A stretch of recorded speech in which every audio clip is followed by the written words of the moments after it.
First question है 75 kilometre के गोलाकार साइकिलिक ट्रैक के चारों ओर एक दौड़ में दो साइकिल चालक 30 किलोमीटर प्रति घंटा और 25 किलोमीटर प्रति घंटा की गति से साइकिल चला रहे हैं।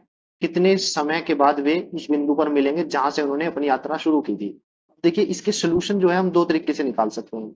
एक सोल्यूशन तो ये रहेगा कि जो टोटल डिस्टेंस दी गई है, ठीक है ना, हमें क्या निकालना है कि वो कितने समय के बाद एक दूसरे, मतलब वो कितने समय के बाद उसी बिंदु पर मिलेंगे जहां से उसने यात्रा शुरू की है।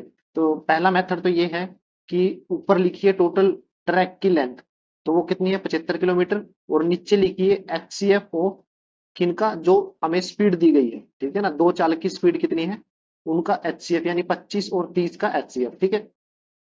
तो यहाँ पे कितना आएगा 75/25 और 30 का एचसीएफ कितना होता है 5, काटूंगा तो मेरे पास कितना आ जाएगा 15।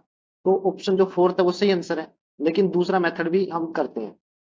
दूसरा मेथड क्या है, जो समय होता है यानी हमें जो टाइम पूछा है वो एक्चुअल में क्या होता है, LCM of T1 and T2, ठीक है ना, T1 और T2। अब T1 क्या है, T1 क्या है कि पूरा एक चक्कर पूरा करने में, मतलब एक चक्कर पूरा करने में जो पहला चालक है जिसकी स्पीड 30 किलोमीटर प्रति घंटा है, ठीक है, मान लीजिए ये ए है, ये बी है, दो चालक है जिसकी स्पीड दी गई है। तो स्पीड दी गई है 30 किलोमीटर पर हावर ए की, और वो 75 किलोमीटर की जो ट्रैक है उसको कितने घंटे में पूरा करेगा।